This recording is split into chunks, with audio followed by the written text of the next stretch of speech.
Entonces, muy buenas tardes a todos y a todas. Me presento, mi nombre es Daniela Vianda y en nombre de todo el equipo de la diplomatura y de la Escuela de Estadística de la Facultad de Ciencias Económicas y Estadística de nuestra querida Universidad Nacional de Rosario, les damos la bienvenida a este seminario de apertura de esta nueva edición de la diplomatura en visualización de datos. Esta propuesta de formación, como ya todos sabrán y por eso están aquí, busca un poco introducirnos en los fundamentos de la visualización de datos y en el uso de herramientas para procesar, para analizar, para representar gráficamente la información, siempre tratando de priorizar el foco en tratar de construir narraciones visuales. Ese es un alguien más. Con el foco puesto en esto, en tratar de construir narrativas visuales, digamos, que faciliten al usuario de la información comprender lo que les estamos queriendo contar. O sea, un poco la idea siempre es, como decimos, acortar esa brecha que hay entre los datos que nos llegan, que usualmente vienen así como medio enmarañados, y la información, el contenido que esos datos tienen para contarnos, ¿sí? Así que bueno, ese es un poco nuestra motivación en esta formación. Esperamos lograr ese objetivo a lo largo de la cursada. Para nosotros como comunidad educativa nos enorgullece un montón poder concretar nuevamente este proyecto que ya transita la tercera edición de la diplomatura y bueno, lógicamente es resultado del trabajo de un gran equipo del que tengo el gusto de formar parte junto con la magíster Guillermina Harvey, con quien este año compartimos la coordinación, así que bueno, será con nosotras dos con quien van a estar en contacto durante todo el cursado este año. Quiero nombrar también y agradecer a las personas que nos acompañan esta tarde. Contamos con la presencia de la coordinadora de diplomaturas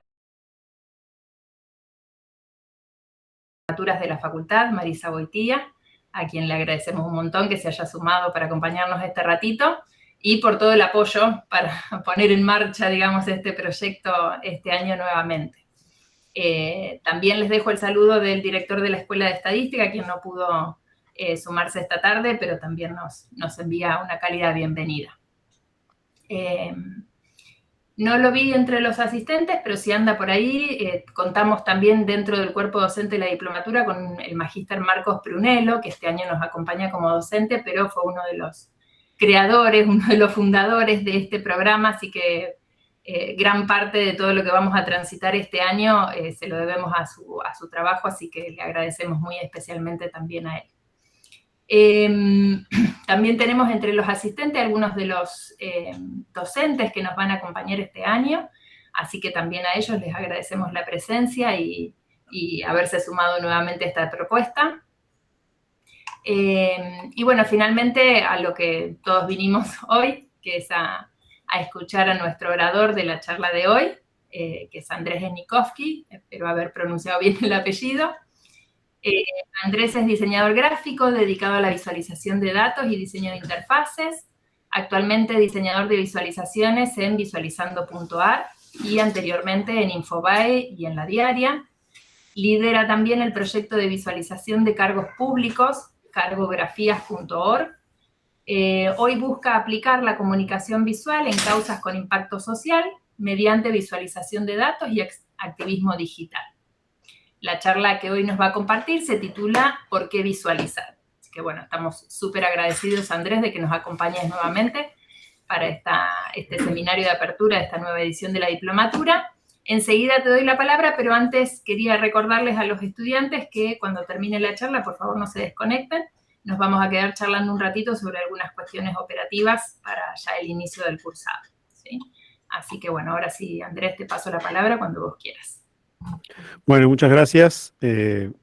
Para mí es siempre un honor participar de lo que sea que implique la Universidad Nacional de cualquier lugar de nuestro país y la Universidad Pública y la Educación Pública, así que vaya mi reconocimiento, de la cual también obviamente soy parte. Yo soy egresado de la Universidad de Buenos Aires, de diseño gráfico, y lamentablemente cuando yo me egresé y cuando me aprendí lo que aprendí. No había diplomaturas como esta, así que los envidio a todos. Está muy buenísimo que tengamos este tipo de programas. Así que bueno, un poco la idea de esto y la trampa, digamos, es a ver si los convenzo, digamos, esta pregunta de para qué visualizar, que en realidad ya están convencidos porque están acá, así que por suerte ya estamos de acuerdo con que hay que visualizar por algo, pero bueno, vamos a usar esa excusa para preguntarnos en qué lugares y de qué formas.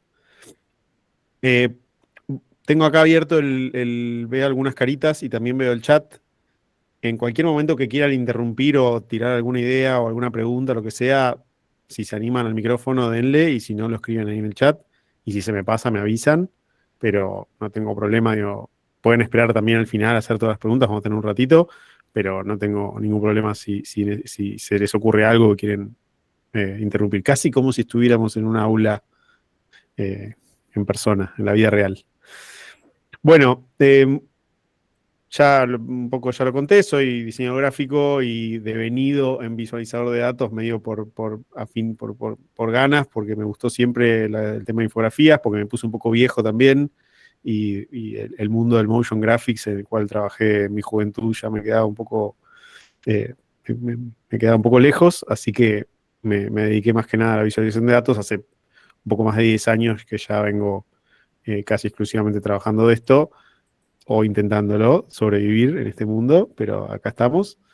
Y, y un poco lo que les vengo a proponer es abstraernos un poco de la disciplina, así como cuando uno se pone, probablemente, o sea, si ustedes están haciendo este diplomado es porque algo seguramente hacen, digamos, cualquiera hizo un gráfico de Excel alguna vez, digamos, todos de alguna forma algo hicimos de eso, y la propuesta que les hago es como corrernos un poco, hacer un paso hacia atrás, que es un poco, no estoy inventando nada, es una forma de aprendizaje muy básica, medio Paulo Freireana, de ponernos en el lugar de la ignorancia primero para volver a acercarnos a nuestro objeto de estudio. Entonces, el ejercicio que yo siempre hago es, cuando me encuentro con una herramienta, con una disciplina, es, bueno, tratar de encontrar cuál es la esencia de aquello, y después seguramente que vamos a acercarnos al día a día, bueno, qué herramienta, cómo se usa, bueno, pero eso cambia, lo que no cambia es la esencia un poco. Y en ese punto, si yo lo abstraigo lo más esencial posible, llego como a esta idea de que el problema es que tenemos un usuario, o un lector, o un ciudadano, o quien sea, digamos, nuestro objetivo de comunicación, de un lado, y del otro lado tenemos una información pura en el mundo de las ideas, tipo aristotélica, o sea, una información compleja que no existe real, sino que está ahí en el mundo de las ideas, y queremos unir esas dos puntas, y son dos puntas que están en tensión. En realidad no están en tensión, están lejos, porque una cosa es la información súper pura. ¿Cómo? No. Una cosa es la información compleja, pura y abstracta, y otra cosa es nuestro usuario, y que en el medio lo que hay es la vida, básicamente. La vida de ese usuario, que tiene una distancia y que tiene a veces más, en algunos lugares del mundo más todavía, una exigencia de energía que implica que va a estar lejos de eso que nosotros le queremos contar. Entonces, un poco la solución propuesta es generar una interfaz, generar una cosa intermedia que no es ni la persona ni el usuario, ni es la información pura, sino que es algo que nosotros construimos, que intentamos que esa distancia, esa energía, llamémosla como quieran, se acorte un poco. Entonces, hagamos más accesible, más cercana, más fácil, más rápida la interpretación de esa información. ¿Dónde la vamos a poner y cuán cerca lo vamos a hacer o cuán lejos?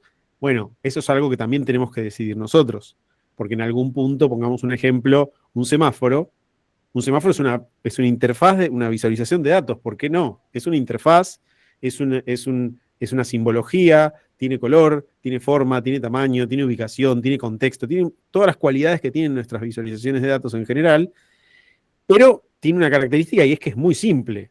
Es muy simple por una razón, es muy simple porque necesitamos acceder a esa información de forma rápida, tenemos que accederla de forma súper democrática, hasta un niño tiene que poder, un niño quizás que todavía no sabe leer, tiene que poder entender un semáforo, o alguien que directamente, un adulto que no sepa leer también, tiene que ser inmediata, tiene que ser algo fácil, rápido, que pueda accionarse en una esquina, que pueda ubicarse en una esquina, que pueda replicarse. Tiene un montón de condiciones que hacen que, si quisiéramos, esta flecha sería mucho más corta y la interfaz estaría mucho más hacia la izquierda en este gráfico. En otros casos, por ejemplo, otro ejemplo similar, el Google Maps o el Waze o cualquier GPS que usemos en el celular, que ponemos ahí en el auto cuando manejamos o cuando vamos en bici o lo que sea, tiene más complejidad. Un poco habla de lo mismo, porque en los dos casos está hablando de si viene o no un auto por esta calle, o si hay tránsito o no, o si los peligros que pueden ocurrir en la vía pública, pero el GPS me está dando mucha más información. Que si puedo doblar, que si no, que si hay caminos alternativos, el tiempo, cuánto tardo, la velocidad que estoy yendo, si hay embotellamiento, publicidad, bueno, capas y capas que se agregan. Y en ese caso estaría como un poco más lejos y la línea, el esfuerzo que le pedimos al usuario para llegar a la información que quiero contar es mayor. Y tenemos que ser conscientes de eso. El mayor problema puede ser cuando confundimos los tantos y ponemos una interfaz del estilo Waze en el lugar donde debería ir un semáforo. O al revés, ¿no? O sea, ponemos algo muy simple en un lugar donde se espera algún tipo más de profundidad o complejidad, o viceversa. Entonces eso creo que es como el primer dato a empezar a pensar. Después viene la segunda capa o la capa más cercana, que es la cuestión de la estética, digamos, de esa interfaz tiene una cara que da a ese usuario. Una cara en el sentido literal y una cara en el sentido filosófico de que también es como nosotros vemos a otro, ¿no? A un otro. Entonces, pensar que no es solo una cara bonita en el sentido de, tengo que agarrar datos y ponerle colores lindos y hacer que sea amable, que tenga emojis, como hoy en día la inteligencia artificial todo le pone emojis, sino que tenemos que empezar a ver qué herramientas de la estética puedo utilizar a mi favor.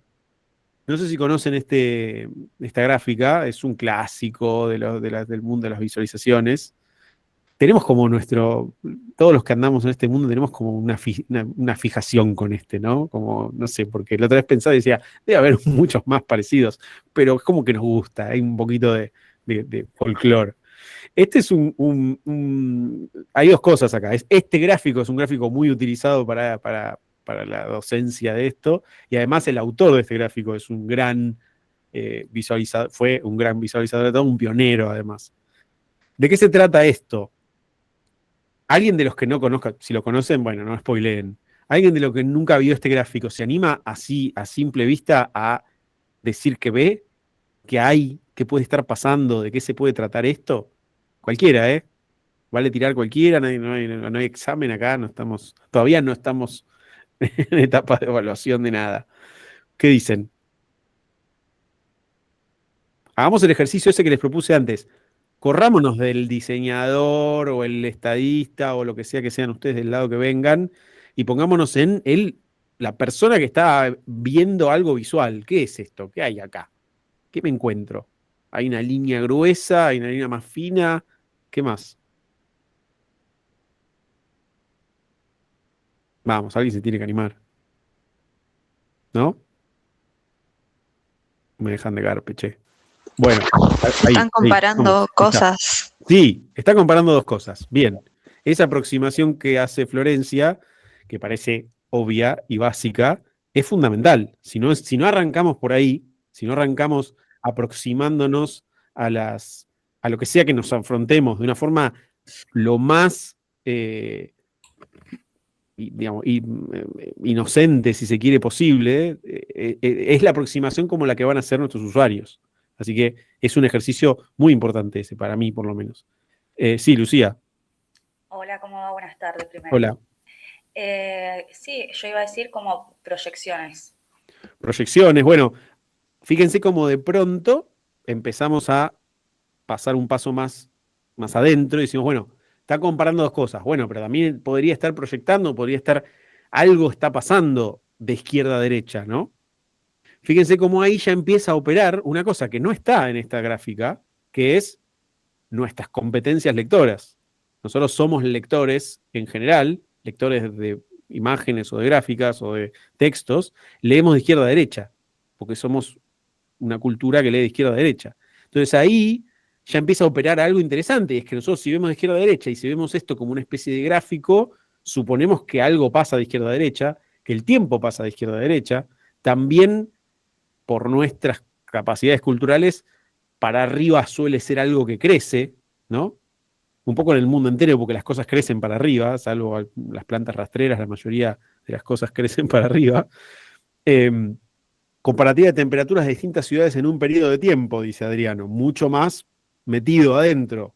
¿Sí? Ahora ya empezó a leer algunos textos y ve que abajo hay unas temperaturas, además dice, si alguien lee francés, tampoco es tan difícil, tableau graphique de las temperaturas, bueno, no tengo buen francés claramente, pero sí, fíjense que cuando empezamos a meternos un poco más adentro, empezamos a encontrar algunos detalles que van como las miguitas de Hansel y Gretel que nos van guiando, que nos dejó el autor. ¿De qué se trata esto? Se trata de una famosa carta figurativa, como dice ahí arriba, que vendría a ser hoy lo que llamamos visualización de datos. Esto está hecho en 1870, 1869, que cuenta la historia de Napoleón invadiendo Rusia. Entonces lo que estamos viendo, esa línea gruesa beige, digamos, es el ejército napoleónico que entra en territorio ruso, que no sería ruso sino más de los zares y la época de 1800, que mientras va avanzando, fíjense que la franja se va haciendo cada vez más angosta. ¿Lo ven? Hasta que llega a Moscú, allá arriba a la derecha. ¿Y ahí qué pasó? Fíjense que no sé si llegan a ver los números, pero acá a la izquierda dice 422.000 y allá a la derecha dice 100.000. Perdió un montón de ejército y fíjense que el único lugar donde hubo un combate es ahí donde dice Polotrak. El resto de lo que fue pasando fue el invierno. Este tipo fue perdiendo soldados frente al invierno. Y luego, fíjense que hay una línea negra que es el regreso de Napoleón. Y fíjense qué interesante la operación de que el tipo, Charles Minard, que es el que hizo esta gráfica, se permite volver, pero no está volviendo en el tiempo, porque nosotros sabemos que no se puede volver en el tiempo, por lo menos no por ahora. Entonces se está volviendo en el territorio, porque da la casualidad que Francia está a la izquierda y Rusia está a la derecha. O sea que muchas cosas tuvieron que superponerse para que este gráfico nos guste tanto. Si fuera que la guerra era de otro lado, en otra dirección, quizás no funcionaba tan bien, porque quizás no hubiéramos entendido de izquierda a derecha, entonces el tiempo ya entenderlo al revés o para arriba, digo, pasaron varias cosas. Y eso me parece que está buenísimo y ahí aplica un concepto importantísimo que tenemos nosotros en nuestro país, que es la piolitud. Tenemos que ser piolas. Bueno, en todos los países, pero nosotros le decimos piola. En los demás países no sé cómo se le dice a eso, a ser piola. Pero hay que ser piola en el sentido de hay que tomar todo aquello que tenemos a mano y dejar todo lo que no necesitamos. En este caso, fíjense que nosotros reconstruimos la idea de que hay un mapa, pese a que no hay un mapa. Acá atrás no hay un mapa. Ahora bien, fíjense qué pasa si esta autora, perdón, Minard es un autor que seguramente lo van a ver en algún momento y si no vayan a mirarlo, tiene una cantidad de producción impresionante y estamos hablando de época pre-computadora, pre-internet, pre-inteligencia artificial, o sea, no hay excusa, papel y lápiz y el tipo no paró de hacer, inventó la gran mayoría de los gráficos que hoy usamos todavía hace más de 100 años. Y acá esta autora Sara Bell, una diseñadora muy interesante también, retoma este gráfico. Lo van a ver este gráfico rehecho 1000 veces por 1000 diseñadores como ejercicio. Se usa muchas veces para probar herramientas. A ver si esta herramienta sirve para hacer gráficos y haces este. Bueno, acá Sara rehace este gráfico con herramientas actuales, con también un poco más de especificismos y lugares, le pone un mapa detrás, entonces ahora las líneas realmente pasan por donde tienen que pasar y no son tan abstractas. Abajo está de nuevo los cambios de temperatura. Aparecen otras cosas que Minard no podía hacer, como por ejemplo transparencias, ¿sí? Hay como cosas multiplicadas. Aparece mucho más texto también, nos explica mucho más y nos va diciendo dónde están las batallas y cómo fue que en algún momento vuelven algunos, otros vuelven otros, etc. Ahora, ¿cuál es el bueno? ¿Cuál es mejor? Es para debatirlo justamente por lo que decíamos antes. Bueno, ¿mejor para qué? ¿Mejor para dónde? ¿Mejor para qué lector? ¿Para qué contexto? Claramente este es mejor para el contexto de la charla que estoy dando. Este quizás no hubiera funcionado tan bien como cliffhanger de a ver qué ven, a ver quién es, que esté en francés, que sea como un poco épico eso de que está hecho hace más de 100 años, ¿no? A mí me parece maravilloso siempre cuando ves algo, por ejemplo que el tipo lo hizo en 1870 de algo que había pasado hace 50 años atrás. O sea, ahí nomás, ¿no? O sea, nosotros vemos ahora la revolución de napoleónica, son como algo lejísimo, pero medio que había gente todavía viva que había estado ahí. Me parece maravilloso. Bueno, voy un poco más rápido porque me cuelgo siempre con y quiero mostrarles muchas cosas. Este es otro, acá estoy en la parte histórica, digamos. Esto es otro gran gráfico también muy fundacional, también muy trillado, que también lo vemos muchas veces, que es el de un tipo llamado Jon Snow, que básicamente lo que retrata es de un gran brote de algún tipo de enfermedad mortal en Londres, en el Soho de Londres, que era en esa época, también 1840 creo que es esto, no me acuerdo la fecha exacta. No era un barrio cool, hipster y todo sofisticado como puede llegar a ser ahora, sino que era una cosa bastante inmunda, llena de barro, llena de gente totalmente hacinada. Estamos hablando de los comienzos de la Revolución Industrial, donde la gente viene del campo a vivir de forma hacinada para laburar en fábricas sin leyes laborales, sin nada. Algo que pasó hace mucho y que de pronto vuelve, ¿no? A veces, espero que no. Pero bueno, en esas condiciones bastante inhumanas, vivía mucha gente hacinada, y una de las cuestiones que tuvo Londres específicamente fue un colapso médico-social, porque hay una historia muy, muy genial sobre la bosta del caballo, y es que empezaron a tener tanta gente moviéndose en carretas con caballos, que los caballos hacían caca, y llegó un punto en el cual no podían sacar la caca de los caballos.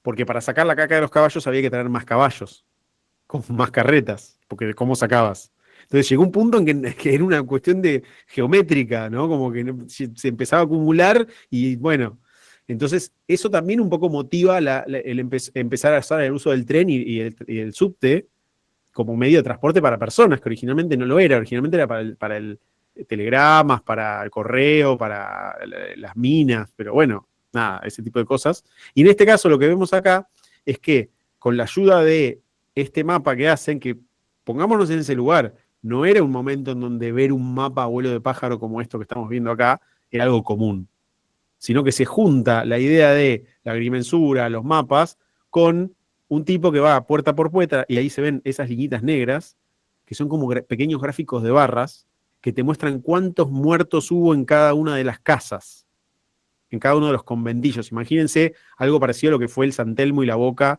de finales del 1800 acá.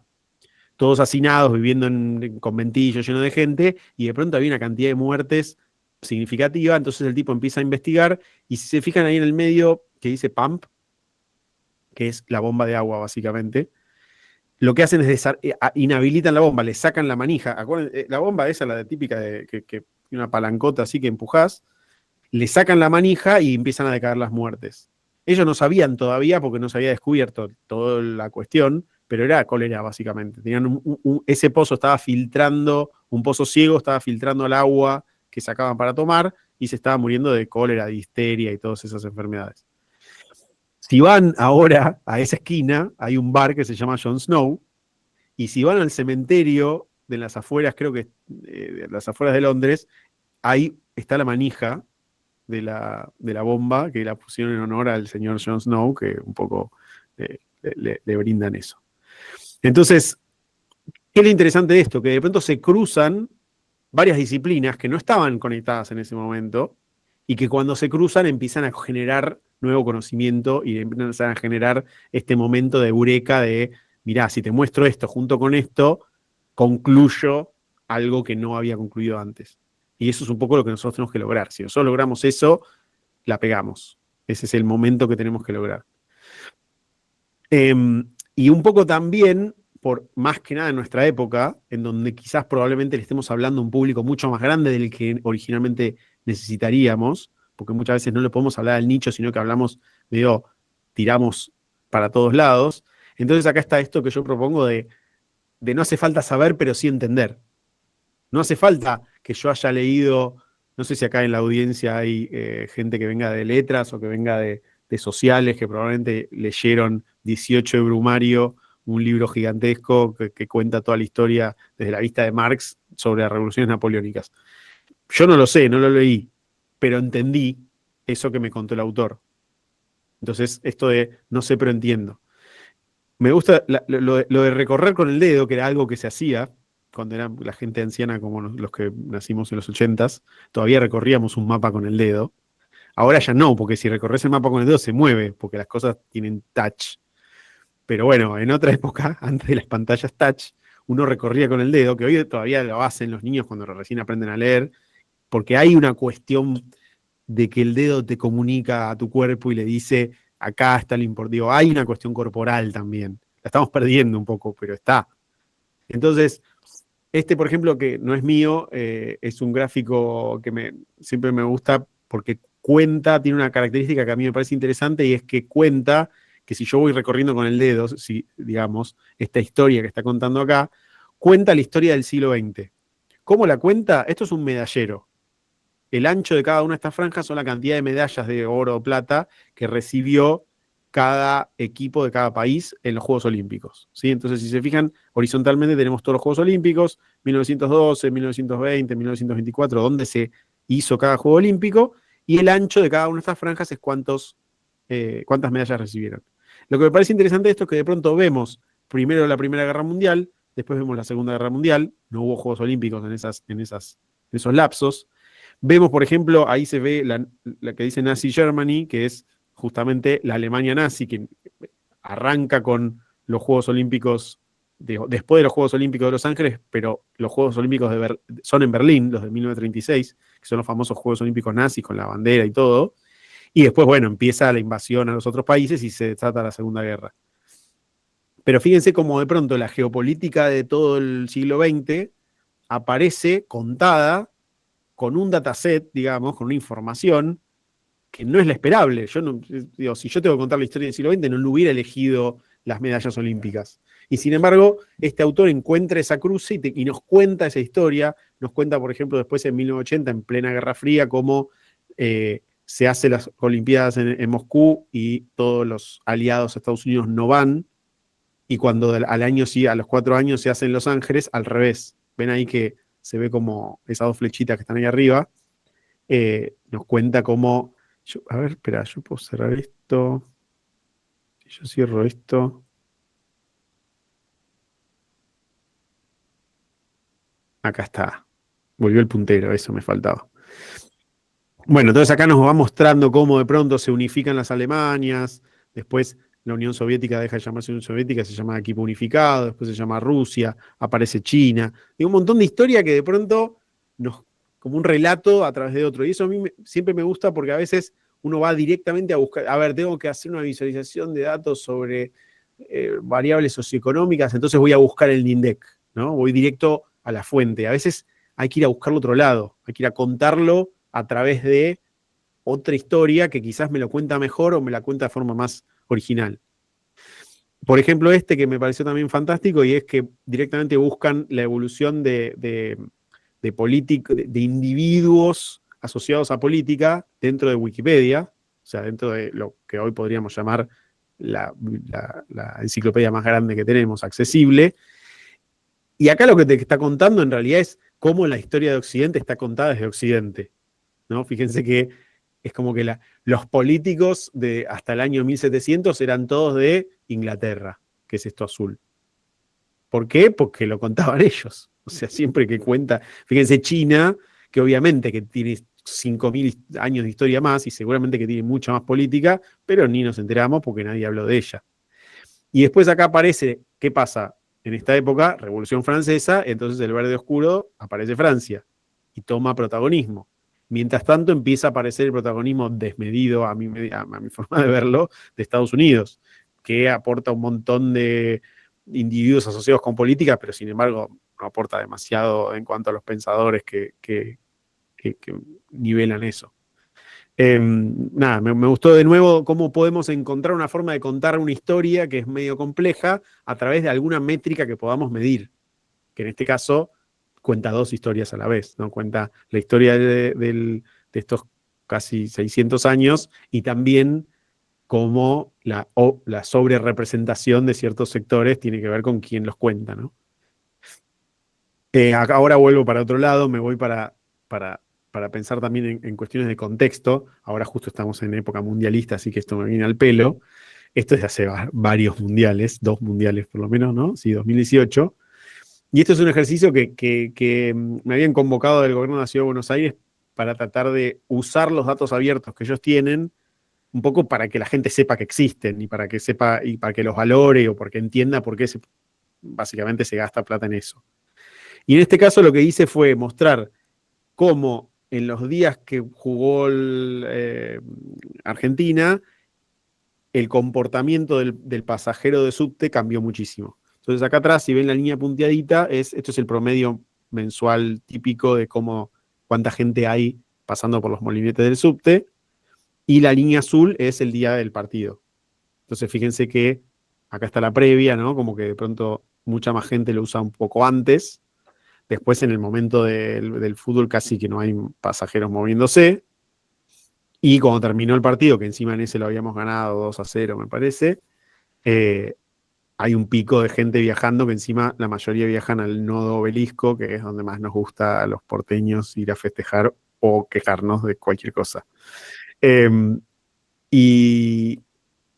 lo interesante de esto, digamos, así ya de por sí puede ser divertido, pero lo interesante fue que tomamos los datos esa misma noche, ese mismo día del partido, pedimos que nos pasen los datos, hicimos los gráficos para cada una de las líneas y los mandamos a imprimir y los pusimos en las líneas. Entonces, al otro día a la mañana, cuando ibas a trabajar, estos son los típicos cartelitos de los que están en el andén, abajo, en el subte. Y entonces vos te cruzabas con esto y encontrabas un poco jugando con el contexto mismo, digamos. Esa línea punteada probablemente sos vos, porque probablemente vos viajás siempre ahí, entonces sos parte de ese número. Quizás incluso el día anterior del partido también estuviste ahí, entonces también sos esa línea. Hicimos un sistema programático porque esto cambiaba cada línea, porque hay algunas líneas que tienen otro comportamiento. Entonces, bueno, justamente la idea era como acercar ese dato para que se entienda que uno mismo está generando ese dato. Y esto lo traigo a colación de pensar contextos también, ¿no? Que el contexto no es solamente digital, no es solamente el de siempre, no es solamente en la pantalla, no es solamente en las redes sociales, o bueno, podemos intentar que no lo sea y que haya algún otro lugar donde contar algo que incluso ayude y acompañe y apoye a lo que estoy contando. Digo, le dé como un contexto doblemente. Digo, todo tiene contexto, pero podemos aprovecharlo. Otra de las grandes escuelas del diseño, o diría casi la principal, es esta famosa frase de menos es más, y de que en una época que también estamos tirando como una especie de barroco, de nuevo neobarroquismo, de todo tiene inteligencia artificial, le pedís a ChatGPT que te haga un cartelito y te pone gráficos y cosas que no le pediste y te agrega, porque todo más es más, ¿no? Estamos con una época de agrandar el combo todo el tiempo y a veces, no, quiero una pieza de sushi, no quiero 4 hamburguesas con cheddar chorreando por arriba. Entonces, dentro del mundo del obsceno, volver hacia el menos es más y pensar, por ejemplo, en este simple gráfico que está acá a la izquierda, que es un mapa de Argentina que yo suelo usar, que me lo hice yo mismo porque no lo encontré en otro lado, que es una versión sintética de Argentina. ¿Por qué? Porque siempre nos tenemos que preguntar, siempre que hagamos un mapa, yo siempre uso el de nuestra hermosa península de Valdés para preguntarme si eso que quiero contar sirve que esté la península de Valdés.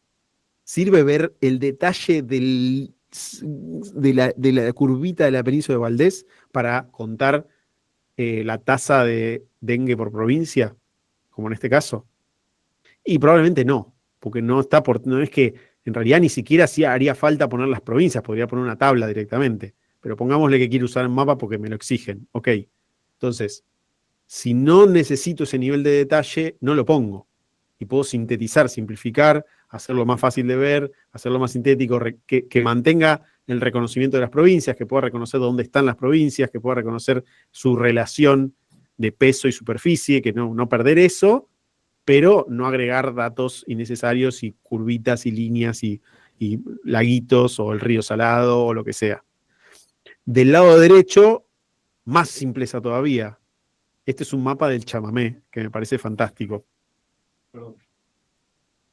Es un mapa de diferentes formas de chamamé que hay en la provincia de Corrientes, y el autor no necesita que sea verdadero el mapa, porque no hay límite, no es que hay el paralelo 38 hace que el chamamé pase a llamarse chamamé cangüí. No, son límites difusos, son cambios culturales, son zonas, son superposiciones. Entonces, no tendría sentido que este mapa sea realista. Es más, hacerlo así, a mano alzada, nos da a entender que no es realista y que no importa y que no vayamos a buscar la frontera perfecta, sino que vayamos a disfrutar del chamamé y entendamos dónde se toca la trova curuzucuateña. Voy a pasarme algunos porque algunos son demasiado porteños, así que voy a privarlos de escuchar tanta porteñidad. Este es uno que encontré hace, no sé, estaba buscando, encontré algo que no sé cuándo lo hice, lo habré hecho hace 10 años por lo menos. Pero estaba con mi pelea, hablando de nuevo de lo barroco, ¿no? De lo hiperrealista. Esto era una gráfica que encontré, la de arriba, que no sé si era en Clarín, no sé dónde era, que era una infografía, si se quiere.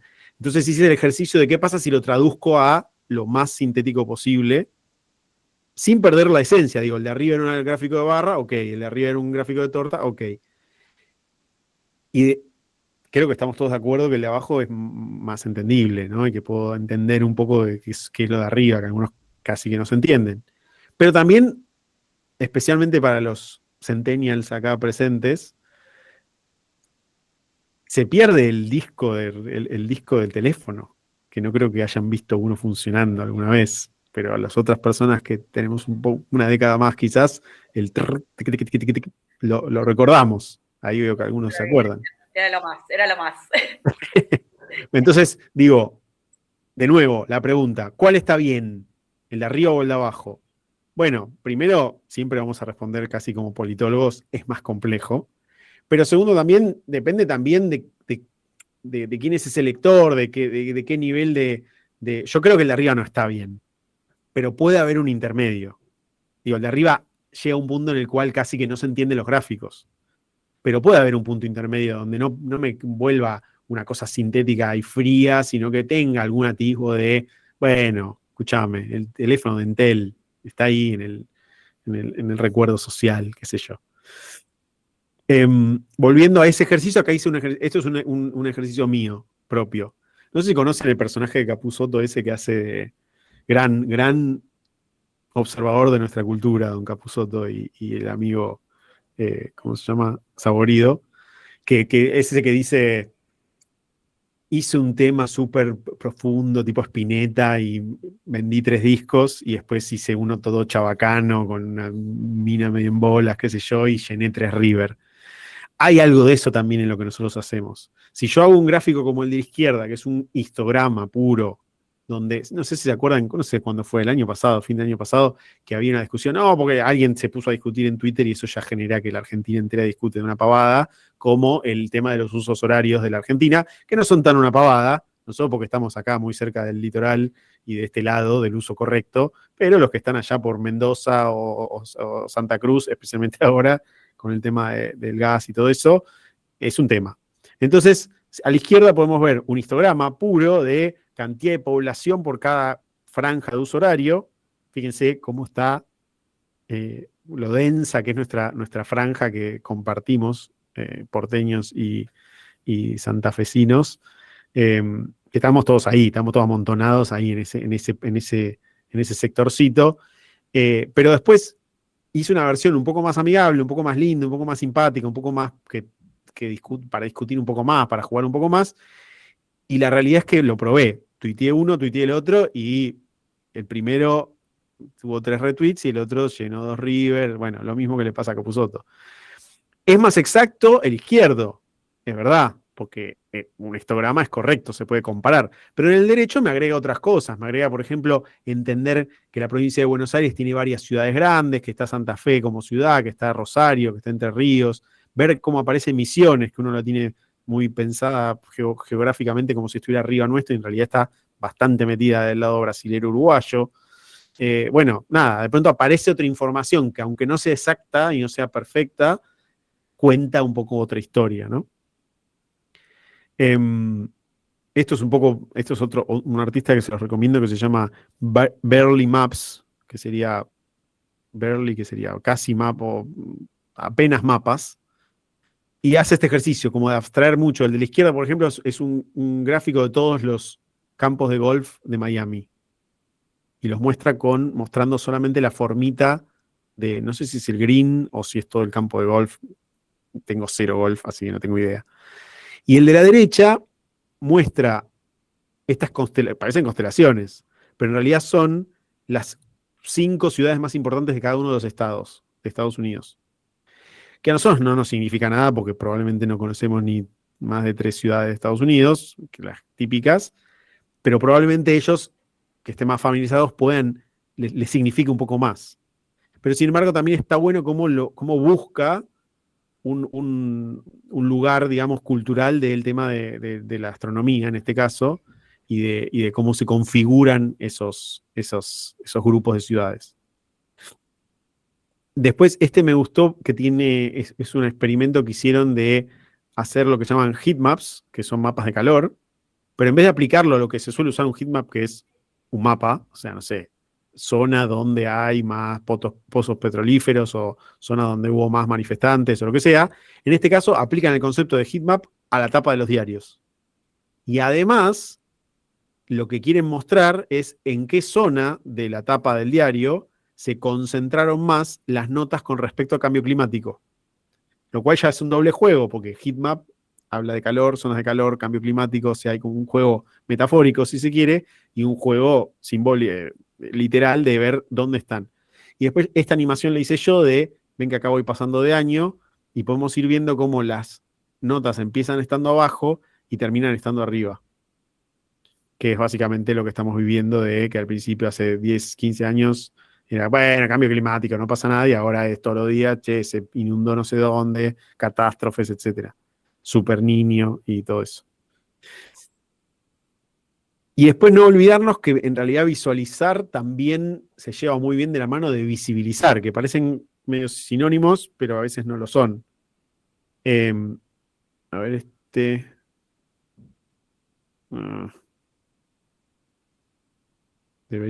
ahí está. A ver si anda. Incluso está la versión actualizada, pero no sé si ven ahí, cada vuelta es un año. Y cuanto más afuera, más temperatura promedio. Entonces fíjense cómo empieza, en el año 40 empieza a crecer un poco, 50, 60, 70, y estos últimos años, hay que actualizarlo, está actualizado y sigue creciendo, obviamente. Entonces, de nuevo, ¿es el gráfico mejor para esto que estamos contando? Bueno, depende, porque si vos lo querés analizar y comparar año por año, no. Pero si vos querés tratar de que alguien deje de consumir queso separado con plastiquitos para cada feta, bueno, hay que hacer algo de eso, ¿no? Hay que buscar, no estaría funcionando porque seguimos todos consumiendo cualquier cosa, pero bueno, tampoco es nuestra culpa toda, ¿no? Esto que era del Mundial, bueno, espera, voy a pasar algunos. Hablando de contexto, de nuevo, en un congreso en Colombia hicimos un ejercicio de salir a visualizar en la calle. Invadimos una plaza y había que visualizar cosas, lo que sea, y nosotros con este grupo visualizamos espacios verdes por habitante, que es un clásico, ¿no? Bueno, Montevideo tiene más, Bogotá tiene más, Buenos Aires tiene muy poco. Lo que hicimos fue dibujarlos uno en uno. Entonces yo estoy ahí sentado en ese cuadradito que son mis 1,6 metros cuadrados de espacio verde por habitante de la Ciudad de Buenos Aires, y entonces toma más sentido que verlo en una pantalla, porque ahí ya puedo saber que ese es el espacio que tengo disponible. Y 2 cosas me llaman la atención. Una, muy poco. No puedo ni siquiera hacer una pose de yoga ahí adentro o jugar un cabeza con una pelota. Y también puedo decir, no es verdad, porque yo tengo más espacio verde disponible. Lo que pasa es que hay alguien que tiene menos. Entonces, en promedio, me da bien, pero probablemente a mí me toca el lado bueno, no sé cómo estarán los otros. Bueno, estos son algunos ejercicios que había hecho en la pandemia. Cuando nos encerraron a todos, fue como un momento lamentable, porque era un momento catastrófico para todos, pero fue un momento de brillar de la visualización de datos. Porque tuvimos que salir todos corriendo a explicarle al mundo, a la sociedad, a nosotros mismos, a los médicos, a los políticos, a quien sea, muchas cosas que eran complejas. Y son complejas todavía, incluso hoy. Estas son las vacunaciones. Fíjense, esto es el ritmo de vacunación de cada provincia. Y si se fijan, esta primera línea de acá es la vacunación de los médicos y todo el personal, digamos, de importancia clínica. Después, o sea, cuando es para arriba es primera dosis y cuando es para allá es segunda dosis. Entonces acá vemos primera dosis de los médicos, segunda dosis de algunos médicos. Estas son todos los viejos, bueno, los viejos, los de riesgo, digamos.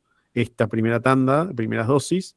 Después acá vinieron todas las segundas dosis, ¿se acuerdan que se atrasaron y todo eso? No sé si alguien se acuerda de todo eso. Después acá arriba vuelven a aparecer las primeras dosis de los jóvenes. Esta subidita de acá son los jóvenes, los niños, súper importante. Pero bueno, nada, era como una forma también de tratar de dar a entender lo importante que era el tema de ir avanzando con las dosis. Y esto otro es lo mismo, este es el avance por dosis de las provincias. Y acá lo interesante es que se ve no solamente el avance, sino la desproporción, ¿no es cierto? Fíjense, en el medio aparece Buenos Aires, que es una bestia comparada con el resto de las provincias en cuanto a población. Entonces no es lo mismo un 60% de una población de 17 millones de habitantes que una de, no sé, La Pampa, que estaba por acá arriba, que son 500.000 y que era, digamos, dentro de todo más sencillo. Y la segunda parte de esa conjunción entre visualizar y visibilizar es que visualizar siempre es comunicar, siempre estamos comunicando. Aunque a veces queremos creer que no, bueno, esto es objetivo, esto es una ciencia exacta. Sí, pero estamos comunicando y cuando estamos comunicando estamos sesgando, estamos eligiendo un punto de vista, estamos editorializando y está bien. Eso es parte de comunicar. Cuando no lo estamos haciendo, cuando creemos que no lo estamos haciendo, es porque en realidad lo está haciendo algún otro. O lo está haciendo el que hizo el dataset, o lo está haciendo la herramienta que estoy usando, o lo está haciendo algún sesgo que yo no me doy cuenta que tengo. Entonces es preferible tener ese sesgo y saber que estoy editorializando y que estoy decidiendo, que estoy queriendo contar una historia desde un lugar. Estos son algunos ejercicios que hice hace un montón de años y que todavía siguen presentes porque la minería ahora más que nada está muy en boca de todos y en discusión. Y muchas veces está en discusión de la peor forma posible, que es cuando discutimos sin datos, sin información, sin contexto, especialmente las cosas que están lejos, ¿no? Porque nosotros en los centros urbanos la minería no nos afecta, porque qué sé yo lo que pasa en Hachal, que está cerca de la mina Veladero. Entonces acá lo que yo había hecho en ese momento para que los porteños entendamos, a los porteños hay que hablarnos en porteño, si no, no entendemos. Entonces puse la cancha de River para que se entienda el tamaño de lo que es una mina realmente. Y acá sigo hablando en ombligocéntrico, pero encontramos una forma no del todo ortodoxa de guardar la información de cuándo funcionan o no funcionan las escaleras y los ascensores del subte, de las estaciones. Entonces, por mucho tiempo yo lo fui guardando, no sabía bien qué hacer con eso, lo fui guardando, qué sé yo, y en un momento, bueno, tenía este gráfico, pero que claramente no es algo que se pueda mostrar y que alguien pueda entender. Entonces, finalmente, lo que terminamos haciendo hace poquito, hicimos esta paginita que se llama subte.visualizando.ar y lo hicimos un poco más amigable, en vez de ese gráfico que es muy nerd. Entonces, acá podés ver el porcentaje en promedio, el porcentaje que tuvo funcionando las escaleras cada una de las líneas. Acá tenés como el top de las peores, y si entras a la línea podés ver el detalle, entonces ahí ves los ascensores y las escaleras, cuáles andan y cuáles no. Bueno, nada, como una versión... Después, hijo, anda. Bueno, el home office, chicos. Bueno, nada, como una traducción. Esto además, lo más importante es que se puede ver en celular y funciona, digamos, es bastante fácil de compartir en redes, que eso es como muy importante hoy en día. Y bueno, digamos, de alguna forma es una traducción entre el dato duro, crudo y objetivo, si se quiere, y algo que pueda viralizarse, que es lo que más nos importa en este mundo hoy en día. Este es otro ejercicio que hicimos hace poco, el año pasado, con la gente del equipo argentino de antropología forense. No sé si lo escucharon hablar alguna vez. Son aquellos que valerosamente se encargan de devolverle identidad y dignidad a tantos de nuestros desaparecidos. No solo en Argentina, recorren el mundo haciendo este trabajo, identifican básicamente restos y le vuelven a dar identidad. Este es un simple gráfico de cómo fueron recuperando esas identidades y en qué momentos y cuántas. Estos son todos los cementerios, en donde se puede ver que están los círculos violeta, que son los identificados, y los amarillos, que son encontrados pero no identificados aún. O sea que hay un montón de cuerpos que están ahí en cajitas, yo los pude ver, muy, muy emotivo y muy fuerte, esperando que alguien los identifique y que tengan nombre y que puedan tener una sepultura. Y lo interesante de esto es cómo lo difícil que es cuando tenemos que visualizar datos que en realidad no están, ¿sí? Porque a veces también nos puede llegar a tocar hablar de lo que no está, porque muchas veces nosotros siempre, digamos, nuestro sesgo, digamos, información es, bueno, busco el dataset y lo publico y lo analizo y lo filtro. ¿Qué pasa cuando tenemos que hablar de lo que no es, de lo que no está y de lo que es una pregunta abierta? Ustedes saben que sobre este tema no tenemos una respuesta y no somos nosotros por las que tenemos que responder, somos los que tenemos que seguir preguntando. Y bueno, tenemos a la gente del EAF que nos ayuda a reconstruir esa respuesta, pero mientras tanto, me parece que es un tema interesante para trabajar, el tema de cómo hablamos de los datos que no están, que no es solamente en temas de desaparecidos, sino de muchos otros, ¿no? Hay muchos agujeros en nuestras historias, incluso actuales. Acá un poco de elecciones, bueno, este lo habrán visto alguna vez, el famoso La Tierra no vota, no sé si lo vieron, en el de Estados Unidos se hizo bastante famoso cuando Trump salió en su primera elección a mostrar el mapa todo rojo y dijo, ven que Estados Unidos es todo republicano, y le pasa lo mismo a la Argentina, porque son países muy poco poblados, con muy baja densidad poblacional en muchas zonas y muy alta en otras zonas. Si ven el mapa de la izquierda, lo hicimos este es del balotaje, no, de la primera vuelta, de las PASO, lo hicimos en Infobae, y ahí se ven los 3/3, ¿no? ¿Se acuerdan que fueron 3/3? Pero si vemos el primer mapa, no este, sino este, no son 3/3, no parecen. Pero cuando ves por densidad de población, porque lo que vota no es la tierra, sino la gente, ahí se ven los 3/3, ¿no? Se ve como digamos, los 2/3 más que no son libertarios, digamos, en este caso, o Milei, digamos, estaban concentrados principalmente en las zonas hiperpobladas, y después el resto tenía mucho más presencia de la Libertad Avanza. En este caso, del lado derecho, algo similar en Uruguay, pero acá de nuevo aplico el concepto de sintetizar ese mapa, no hace falta que tenga tanto detalle. En este caso me obligaron a usar el mapa, fíjense que acá está la península de Valdés. No gané esa pelea, espero que ustedes la ganen cuando les toque, pero a veces se pierden algunas peleas, pero por lo menos me dejaron hacer este ejercicio. Este es otro ejercicio también en Infobae, que lo hice para un 2 de abril, que traté de mostrar una historia que ya conocemos, o bueno, no tanto a veces, y la idea fue hacer un sistema visual que cuente las personas, como cantidades. No una barra que dice, bueno, esos son 300. Acá están los 23.544 excombatientes. Acá están los fallecidos en combate, que es este grupito de acá. Todos estos son los fallecidos post-conflicto. Muchos de ellos son suicidios o consecuencias de la guerra. Pero bueno, el experimento era ver si podemos encontrar algo más orgánico y algo más representativo de que esos puntitos son personas, son vidas, son historias, son nombres. Vos te podías parar arriba de cada uno y te decía el nombre. Y después este de acá es un gráfico que no sé si conocerán, pero que se llama Marimeco o pseudo Marimeco. ¡Ay, ya! El gato se quiso trepar a algo. Perdón. es usted. El pseudo Marimeco, que es como una especie de gráfico de barras de doble entrada. O sea, tenemos en el eje vertical, tenemos las edades de los excombatientes. Digamos, esta franja es los que tienen de 15 a 19 años, 15 a 19 años, no 18 a 19, 15 a 19. Esta es la mayor proporción. Y luego si vamos subiendo de 20 a 24, 25 a 29, 30 a 34, etc.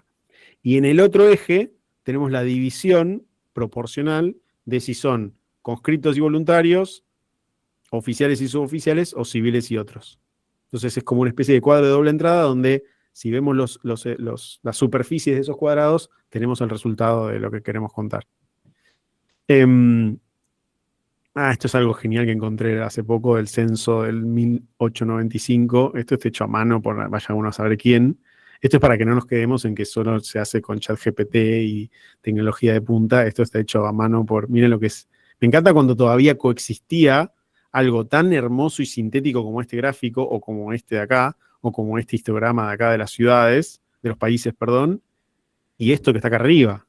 Totalmente barroco, totalmente del siglo de las luces, totalmente, digamos, artesanal, ¿no? Y todavía están conviviendo esos dos mundos. Y a veces todavía conviven. Bueno, y por último, dejarles como mi invitación a que las visualizaciones sean más para abrir debates que para cerrar debates. Estamos muy en época de... te cerré, sí, ¿cómo se llama lo de dato mata relato, ¿no? Ya usar matar en una discusión, ya estamos pifiando mucho, y yo propongo lo contrario. Yo digo, hagamos estas visualizaciones, busquemos esos datos, busquemos esa forma de contar las historias para abrir los debates. Pero para abrir los debates en base a algo que podamos discutir ambos. Porque si no, vamos a estar discutiendo, para mí la Tierra no es redonda. ¿Por qué? Porque yo nunca la vi redonda. Y bueno, si vamos a opinar de las opiniones sin ningún tipo de contexto o de información que podamos tener, es como medio ridículo. Pero si podemos mostrar algo para que ambas personas o todas las personas que estén involucradas en ese debate tengan una base común, y después sí, obviamente, pongan su opinión o su punto de vista o su idiosincrasia, lo que sea, pero por lo menos que ese debate tenga algún sustento. Para eso, de ahí aparece, esto es como una especie de publicidad, propaganda, porque no tiene ni un dinero de por medio. Esta es la herramienta que vengo construyendo hace un montón, que ahora está rota, así que no la van a poder ver online, pero algún día la voy a revivir, que es básicamente una gran base de datos de políticos argentinos, con la intención de que cuando llega la época de votación, nuestros jóvenes o nuestros desmemoriados ancianos, del cual me incluyo, podamos reconocer quiénes son, de dónde salen, dónde estuvieron, quién es este tipo, en qué partido estaba, qué hizo antes, qué hizo después. Por ejemplo, en un momento había visualizado los candidatos a presidente en 2015. Entonces acá tenías, por ejemplo, a Rodríguez Sá, que es un gran caudillo, típico caudillo que estuvo todo el tiempo, todos sus cargos fueron en la provincia de San Luis, salvo esos 5 días que se vino acá a la Ciudad de Buenos Aires, no sé si se acuerdan, a ejercer la presidencia por un ratito. Después acá teníamos, por ejemplo, en amarillo es Massa, que tenía como 48 cargos a la vez, había licencia en uno para ser intendente, para ser jefe de gabinete, después volvió. ¿Cuál es la opinión mía sobre esto? No importa. Acá lo que importa es poder brindar esta información visual para que cada uno saque sus conclusiones y abrir ese debate, pero en base a información que sea más accesible que tener que acordarte o tener que preguntarle a alguien. Yo formo parte de un colectivo que se llama Economía Feminita, donde trabajamos cuestiones de género y económicas y políticas. Y esto va de nuevo al mismo ejercicio capusottiano, ¿no? Hice este gráfico donde mostraba la cúpula de cristal, como la cantidad de mujeres que fueron gobernadoras son muy pocas. Y bueno, lo compartimos en redes, qué sé yo, no me dio mucha bola. Pero después hicimos este otro tweet en donde pusimos, ¿conocen ese juego de que es un GIF que vos lo tenés que parar? O sea, es un loop que va girando tiqui, tiqui, tiqui, y vos lo podés parar. Bueno, descubrimos que hubo la misma cantidad de gobernadoras mujeres que de gobernadores llamados Carlos. ¿Sí? Eso. Ese es that's the tweet. Pero lo divertido era que vos podías pararlo a ver si te salía o un Carlos o una gobernadora. Como encima hay un Carlos bastante importante adentro, entre todos. Entonces, bueno, y a veces a algunos nos genera como algún tipo de, ¿cómo se llama? De cuestión así de que tenés que hacer algún ritual si te aparece. Nada, era el código de las redes. El gráfico de la izquierda no era el código de las redes. Eso no funciona en Twitter. Esto sí funcionó en Twitter y explotó y todos jugaban y decían, no, me tocó tal y ponías la captura. Bueno, los jueguitos pavos que hacemos en las redes sociales. Pero en este caso contaba eso que les acaba de pasar a algunas, que vi algunas caras por ahí, cuando te cae la ficha, cuando yo dije la última palabra y dije, no, no del gobernador, nos llamamos Carlos. Hubo tantos tipos que hay suficientes Carlos como para que sean más que las mujeres. Y eso no mejoró porque hoy, ¿saben cuántas gobernadoras hay mujeres? Ninguna, exacto.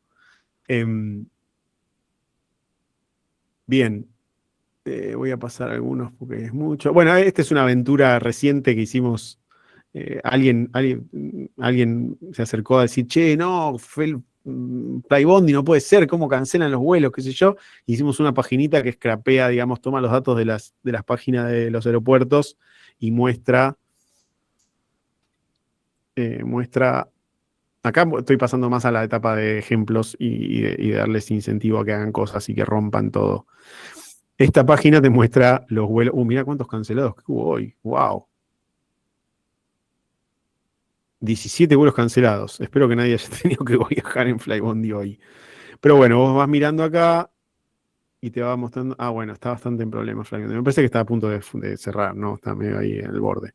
Y después, como nos puteaban y decían, pero solo Flybondi, no. Bueno, entonces podés elegir la otra, podés elegir la que quieras. Aerolíneas argentinas, comparar y qué sé yo.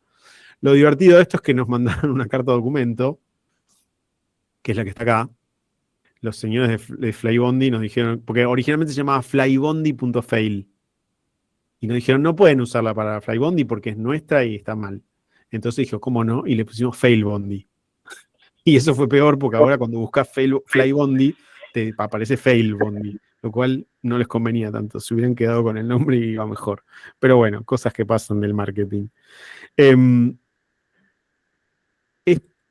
A ver si anda esto. Esto es un ejercicio que estuvimos haciendo hace poco, que es ir con un dron.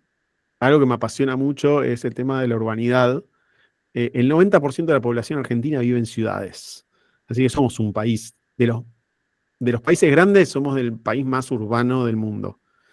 Y entonces el ejercicio es ir con un dron y filmar estas esquinas catastróficas de la ciudad de Buenos Aires, de la cual ni Rosario ni Santa Fe zafan, porque también son ciudades súper cochistas y súper problemáticas y súper peligrosas para los peatones, porque en Argentina tenemos un problema grave de accidentes de tránsito. Rosario tiene algunas cosas, hallazgos interesantes de los que yo recuerde, pero bueno, la idea acá era, es una herramienta, no es algo que, el ejercicio es ir a usar esa herramienta, el dron y el análisis, que te va mostrando cómo el recorrido que hacen los autos reales y cómo se paran en las esquinas y hacen cualquier cosa, no dejan pasar a la gente cruza por cualquier lado.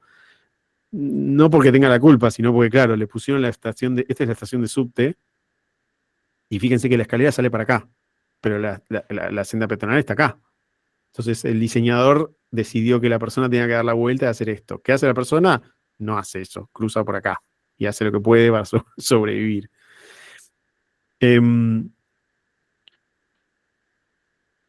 Este es otro de las cositas que estuve haciendo para molestar, lo cual parece que molestó, que fue una herramienta para visualizar las deudas de los funcionarios públicos, que es un dato público, es un dato que está, el Banco Central tiene una central de deudores que te dice cualquier quit, te dice cuánto debes y cuánto debiste, digamos, cuál fue tu deuda mensual en los últimos 24 meses, que es un dato que estuvo siempre ahí, pero por lo visto no alcanzaba con estar ahí, porque nosotros hicimos esta paginita. ¿Dónde está? Esta paginita. Y la lanzamos y explotó. Y explotó a nivel que terminé hablando, hablando en C5N sobre cosas, no sé, y en medios y en radios, y que yo estaban todos fascinados. Pero ¿qué fue lo que pasó?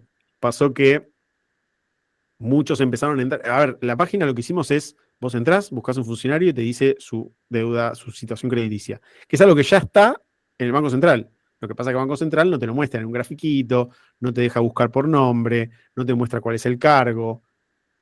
Digamos, esto de acá, ¿no? Si nosotros acá, por ejemplo, buscamos Milei, nos aparecen los dos Milei que hay, y te dice acá Milei, presidente, presidencia de la nación, su situación crediticia es normal. Acá vemos los gastos, digamos, mensuales y los otros gastos de Karina. Después podés incluir familiares si querés. Bueno, en este caso no sería el caso, pero por ejemplo ponemos a Adorni, que sí tiene familiares. No, Francisco no. Manuel. Y si incluimos los familiares, aparecen los gastos de la mujer también. Lo interesante de esto fue que nosotros liberamos esta herramienta en marzo, por ahí, justamente cuando apareció todo esto de Adorni, que decía, no, porque yo gasté, no gasté, qué sé yo. Bueno, pero si son. Me acuerdo que yo lo vi en una entrevista que dijo, no, no sé por qué hablan de mis gastos, ¿cómo saben mis gastos? Yo dije, pero ¿cómo? Son datos públicos esos, señor. ¿Cómo usted no sabe que en el Banco Central están los datos públicos? Entonces, ese fin de semana dijimos, esto hay que lanzarlo. Y armamos la página y la lanzamos. ¿Y qué pasó después? Jugando con nuestra propia herramienta, empezamos a descubrir, por ejemplo, si yo ordeno por máximo, empiezan a aparecer gente como esta que viene gastando, vamos a ponerlo en dólares, viene gastando, no sé, ¿cuánto es esto? Bueno, venía gastando como 80 lucas, ¿no? Quien pudiera, ¿no? Y de pronto pasa hasta a tener un crédito de 400, 380 lucas. Estos son los famosos créditos hipotecarios, que supongo que habrán escuchado, que de pronto se destapó la olla y se armó bastante quilombo. No les recomiendo armar quilombo de esa manera en este tipo de gobiernos, porque van a ser atacados por trolls y por quién sabe qué tipo de amenazas. Pero bueno, si ya lo hicieron, me avisan y yo los ayudo a defenderse de última. Pero bueno, por ejemplo, digamos, cuando nos ponemos analíticos, vemos que este es el promedio total de los créditos. Estos son todos los créditos del Banco Nación de los últimos 2 años, de todas las personas del país. Entonces acá vemos que la mayoría rondan los 100 millones. Y después, como cualquier distribución normal, vamos a tener como una curva donde está el caso típico y después empieza a decaer y empiezan a ver lo que llaman outliers, ¿no? Los casos extremos. Y todos estos que están acá, que por alguna razón solamente puse las iniciales para no tener ningún tipo de problema, son funcionarios que, bueno, los habrán escuchado porque anduvieron ahí siendo acusados de cosas. Pero bueno, no puedo decir si esto es legal o ilegal, solo puedo decir son claramente outliers, porque son créditos muchísimo más altos que los que reciben las personas normales. Y todo esto, ¿a qué lo traigo a colación? A que a veces solo tenemos que visualizar un dato que ya está. Ni siquiera es un dato que tuvo que ir a buscar, que no estaba, que lo construí, que qué sé yo. Solamente había que facilitar, hacer, ¿se acuerdan lo que hablamos al principio de la flecha esa que les mostraba, la flecha roja? Solamente achicamos esa flecha y explotó. ¿Por qué? Porque los periodistas pudieron entrar. En vez de tener que ir a buscar el quit y ponerlo en una página que no conocen y que te baja un Excel, ponían ahí, pum, y aparecía. Y me empezaron a llegar mensajes de gente de las provincias del interior diciéndome, no, mirá, está este tipo, y yo no tengo idea quién es, macho, yo soy diseñador, soy porteño, no sé qué me pedís. No, pero mirá, este es el funcionario que acá trabaja no sé qué y se hace el que es pobre y mirá lo que tiene. Buenísimo, acá tenés la herramienta, hagan lo que quieran. Y ahí empezaron a trabajar muchos periodistas porque la herramienta les permitía facilitar eso. Bueno, este me quedó conectado con lo demás arriba. Estos son unas visualizaciones, digamos, sobre desaparecidos, pero que lo traía a colación de que a veces también podemos contar cosas que no son datos numéricos, sino que son historias, personas, vidas, situaciones. Creo que no tenía. Sí, bueno, tengo algunas cositas más para mostrarles así medio sueltas si quieren, pero mejor cierro y escucho sus preguntas o sus ideas o sus reflexiones. Si tienen algo para corregirme o para opinar distinto también, súper bienvenido, porque para eso estamos, ¿no? Si yo les propuse abrir debates, me tengo que hacer cargo. Así que les escucho, les leo, si tienen alguna pregunta puntual sobre alguna de las cosas. Bueno, Andrés, yo te súper agradezco, creo que hablo en nombre de todos, por la charla. La verdad que es súper interesante, nos da ganas de seguir escuchando y viendo ejemplos, porque la verdad que la creatividad, digamos, en muchos de los ejemplos que nos mostraste, imagino que son como los ejemplos más ilustrativos, digamos, después debe haber también cosas no tan atractivas y tan llamativas, pero la verdad es que lo que buscábamos con esta charla por ahí es que sea un poco motivadora para los estudiantes que se acercaron a nuestro programa, y creo que cumplió ese objetivo con creces. No sé si, bueno, entre la audiencia hay algunos comentarios. Hay ahí alguien levantó la manito, pero lo perdí. Adelante. Pueden abrir micrófono y preguntar. Sí, no sé, alguien levantó, pero hable nomás, que no sé quién fue. ¿No? Se arrepintió. Yo vi una manito. No, hablando de eso, que decías recién, quiero que se... A ver, estamos en una época bisagra en el cual gente que no sabe programar como yo puede hacer cosas muy fácil, porque la programación, la inteligencia artificial vino un poco a hacer código muy malo, pero que funciona. Claro. Entonces, mientras no querramos hacer un código que vas a hacer para una nave espacial, si estamos haciendo una paginita que se puede romper y no pasa nada, denle para adelante, prueben, rompan todo. Muchos de los ejemplos que mostré ahí los hice yo solo, los hice yo mismo, los hice programando como pude, aprendiendo de otros, robando código, que para eso está el código. Todo lo que yo hago es código abierto, todo está disponible para que ustedes lo puedan mirar y copiar y reutilizar. Esto de acá, por ejemplo, son cosas que tomé también como analizando, esto fue las elecciones del año pasado legislativas de la Ciudad de Buenos Aires, y me puse a hacer como análisis de cómo están, por ejemplo, cómo están distribuidas las edades en las listas de los candidatos.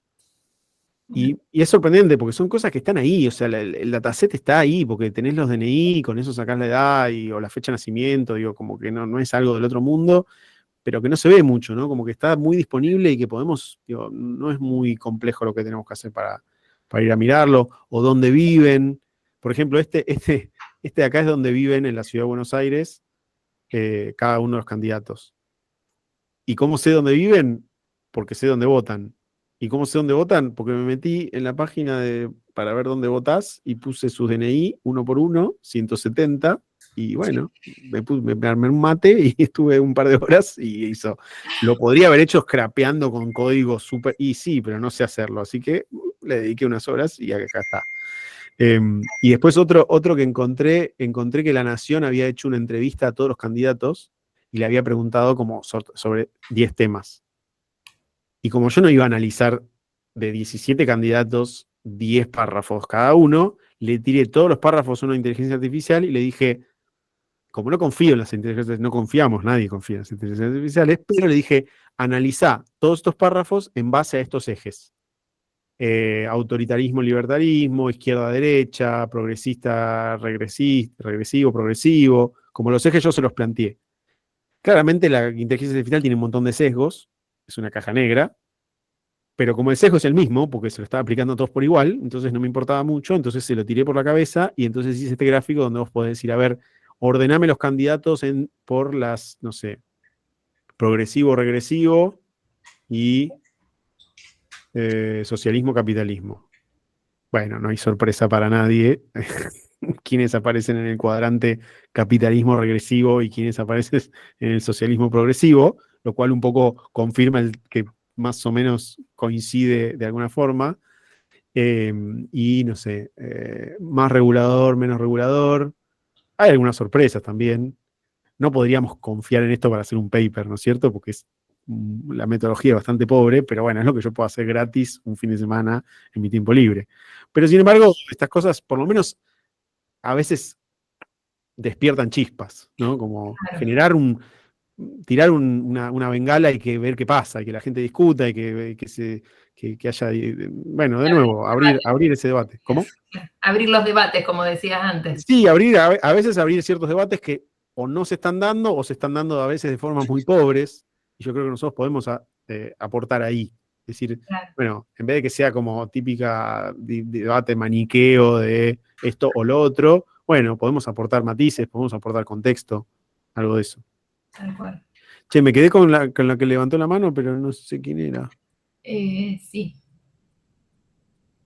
Si quieren, Estaba... si no se animan a hablar y quieren dejar la Sí, pregunta, sí, o escribir ahí en el chat lo que, lo lo, mismo. lo que, lo que quieran. Yo aprovecho para meter otra pregunta, otra Sí. reflexión ahí. Por ahí me quedé un poco pensando en algo que decías en algún momento, digamos, como manejar este balance entre el gráfico exacto o la visualización exacta, perfecta, que sabemos que es la que hay que hacer porque es lo correcto y demás, pero que por ahí de pronto resulta aburrida o poco atractiva o poco llamativa, y esa otra que es como más, que llama más la atención, más colorida, con más estética, digamos. ¿Cómo manejas ese balance entre las dos cosas? Imagino que el Eso, sonido yo creo que te ha ayudado, pero digamos, si tuvieras que dar como una pauta de decir, bueno, cómo balancear esas cosas que... en principio no sé si lo manejo. No estoy seguro de poder manejar, de saber, de tener una respuesta. Yo lo que sí diría es que no vamos a encontrar una respuesta eh, previa, ¿no? Es ex post, es probar, es testearla, es probar varias, es iterar rápido, es hacer un experimento y probarlo con nuestra red cercana, es ver también un poco, como pensar un poco también en el contexto, ¿no? Como me parece súper importante, o siento que estamos como muy perdiendo el contexto. Fíjense acá que nos vemos las caritas y apenas no vemos ni nuestros cuerpos. Eso también nos hace perder contexto, ¿no? Como que nos acostumbramos a perder mucho contexto. Y el contexto es súper importante. Un ejemplo que, que doy mucho, veo que acá de las camaritas hay varias chicas. Siempre me acuerdo de una publicidad, una propaganda gubernamental que decía, no, bajate la aplicación para denunciar violencia en la callejera, acoso callejero. Y yo pensaba, claro, un tipo seguramente, un grupo de tipos en una mesa, dijeron, hagamos una aplicación para que las mujeres se bajen, entonces cuando están caminando por la calle y viene un tipo y les empieza a decir algo, abren el celular, bajan la aplicación, se fijan si tienen conexión, se tratan de loguear, te pide el mail, no te acordás la contraseña, entonces pones recuperar. No, chicos, no es el contexto, no va a funcionar eso. Y efectivamente no funcionan esas cosas y fracasan. En el subte de la Ciudad de Buenos Aires hay un cartel que dice, denuncia acoso, llama al 4893-8871. Dale, ponemos un 911, qué sé yo, un 100, ¿no? Algo, o sea, ¿en serio me vas a pedir en ese instante, en esa situación de estresante, en esta situación incómoda, en esta situación de peligro, que yo tome un montón de decisiones? No van a pasar. Entonces creo que un poco la respuesta a esa pregunta tiene que ser, bueno, a ver, espera, esto que quiero mostrar, ¿a quién se lo quiero mostrar? ¿Y en qué contexto, en qué situación está esa persona? Porque la situación no es solamente, bueno, lo va a mirar en el celular. Sí, está bien, lo va a mirar en el celular, ¿en qué momento?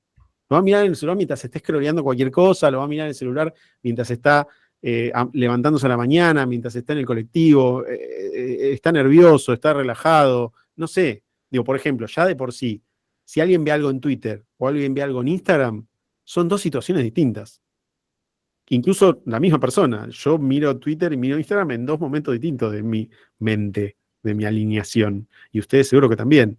Entonces, digo, yo creo que arrancaría por ese lado. Y después probar.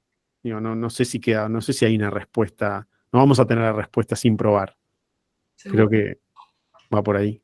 Lucía, tenés la mano levantada. Bueno, quería dar dos puntos de opinión y de debate que están buenas.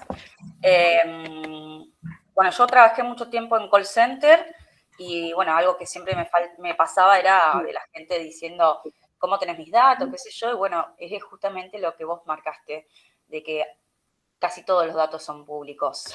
Entonces, bueno, esa era una defensa que tenía yo en su momento.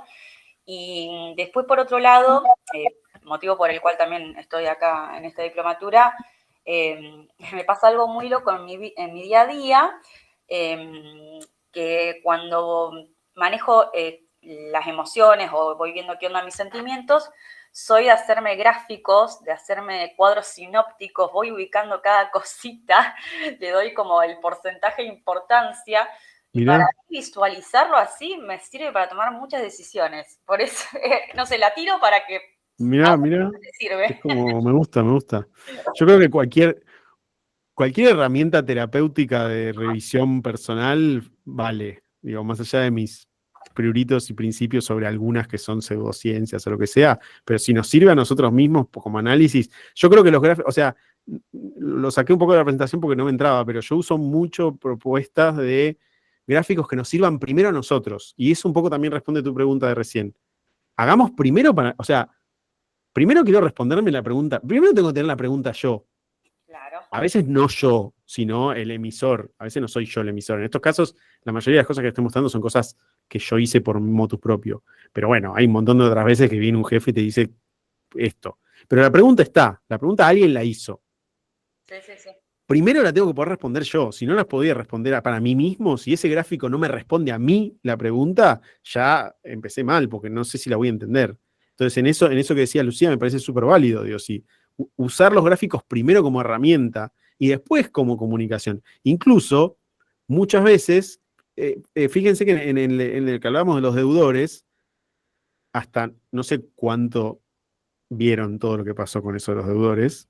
No sé si alguno de ustedes tiene la catastrófica decisión de seguirme en Twitter, pero les voy a confesar un problema que hubo, que fue, lanzamos la herramienta y yo después empecé a encontrar los créditos. Cuando empecé a encontrar los créditos dije, pucha, acá hay algo interesante. Y en vez de hacer lo que tendría que haber hecho, que es dejar que los periodistas hagan su laburo, como nadie lo estaba haciendo, lo hice yo. Y hice un gráfico donde mostraba los 50 créditos más onerosos. ¿Cuál fue el problema ahí? El problema ahí fue que esa herramienta que yo hice no estaba pensada para el público en general. Porque tenías que entender cuáles eran los créditos, tenías que entender que no eran solo del Nación, tenías que entender que no estaba poniendo solamente oficialistas, estaba poniendo los primeros 50, porque justamente quería ser abierto y quería no sesgar la visión. Cometí ese error, no aclaré lo suficiente, entonces alguien agarró ese gráfico y dijo, acá están los gráficos, los deudores del Banco Nación, porque mirá, hay que meterlos a presos a todos. Yo no había dicho eso, el gráfico no decía eso, pero podía decirlo si alguien se lo agrega arriba. Entonces, a veces creo que tenemos que hacer ciertos gráficos y ciertos análisis para nosotros, y quizás no necesariamente son los que terminamos usando para el público general. En este caso, mi aprendizaje fue, para el público general estaba la herramienta. Esa es mi misión. Mi misión fue abrir el debate, hacer la herramienta. Debatan ustedes, chicos. A mí no me metan, porque si no después lo que pasa es que te acusan, te tenés que cerrar la cuenta de Twitter, te mandan mensajes, bueno, cosas que pasan. Por suerte no fue nada grave, pero bueno, uno la pasa un poco mal por unos días. Pero digo, en ese sentido está bueno pensar las herramientas, hacerse herramientas para uno. ¿Vieron el del subte que les mostré? Esa herramienta roja de liñitas lo tuve como 3 años. Y yo lo miraba y decía, ¿qué hago con esto? Y me hacía herramientas para mí, para ver si analizaba. Y al final la solución era hacer algo mucho más simple, mucho más amigable, que lo pueda ver cualquiera, que lo pueda ver en el celular, que lo pueda ver estando en el subte. Y bueno, digo, esas decisiones van por ahí. Adriano. Hola Andrés, ¿cómo estás? Hola. Bueno, muchas gracias por tu explicación. La verdad que las de Infobae son muy buenas, la infografía, y ya conocía, por ejemplo, la de Flybondi, y la he mirado de chusma, por más de no viajar en la aerolínea. Siempre llama la atención eso de cómo exponer, digamos, la realidad en datos, me parece brillante. Perdón, en un momento el CEO de Flybondi, que es, si no lo conocen, vayan a buscarlo, es maravilloso, es una especie de cositorto, es hermoso, y nos empezó a putear, no, porque ustedes, no sé qué, y nosotros dijimos, pero macho, vos podés cambiar los datos. Si haces que la aerolínea ande bien, te va a dar bien. O sea, se notó que empezó a pagar pauta porque empezaron a aparecer notas del mantenimiento, de alquiler de nuevos pero además, aviones. claro, el tipo decía, no, pero porque está mal ahí los datos. Y yo, no, son los reales. Si vos querés cambiar los datos, cambialos. Así que ande bien en la línea y te va a dar bien. Sí. Perdón.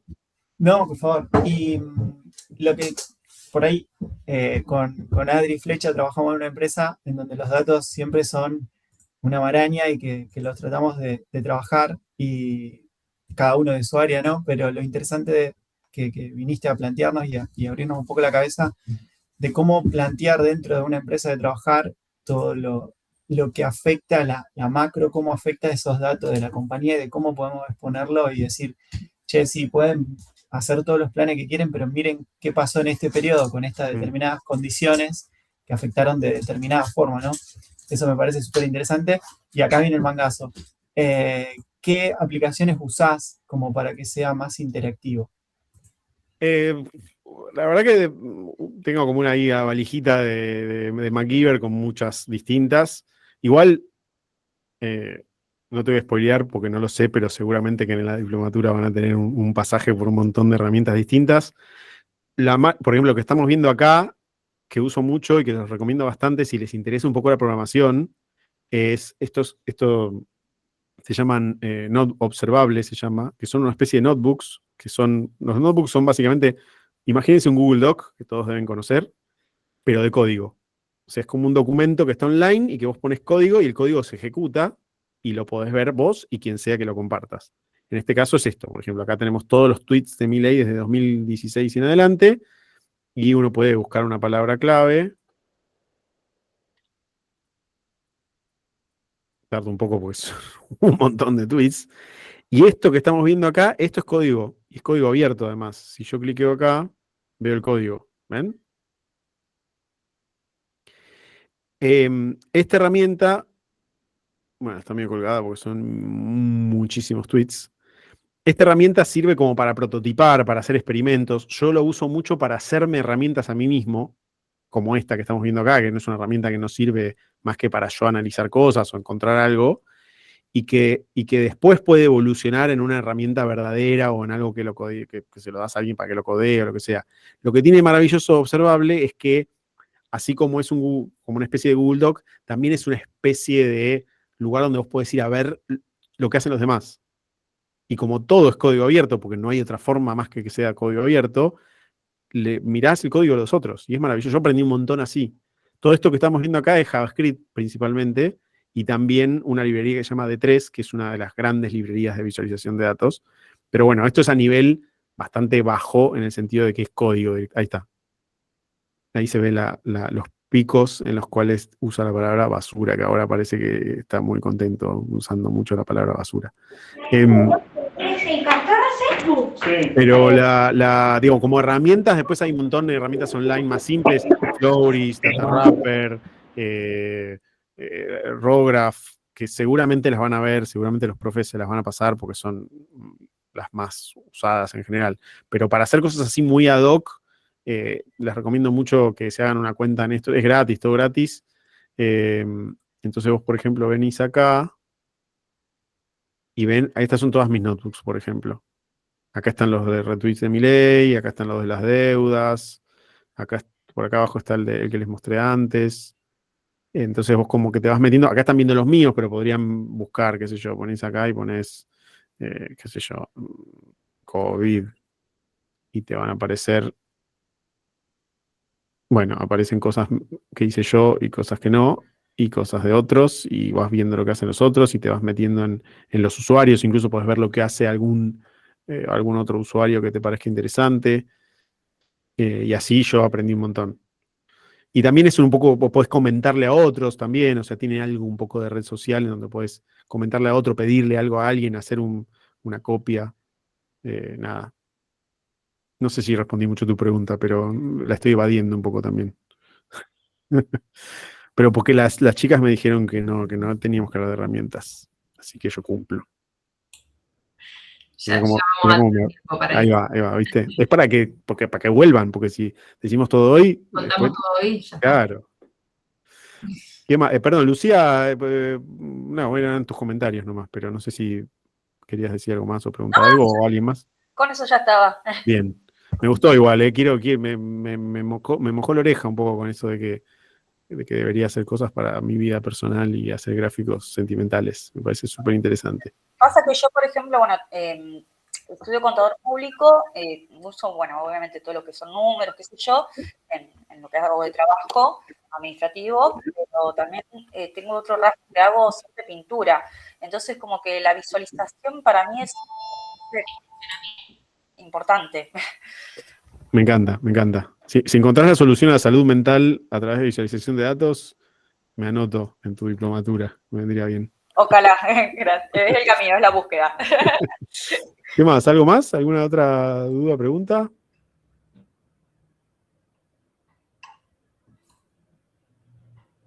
Bueno, Me voy y los dejo, ¿no? parece Ustedes que no. siguen.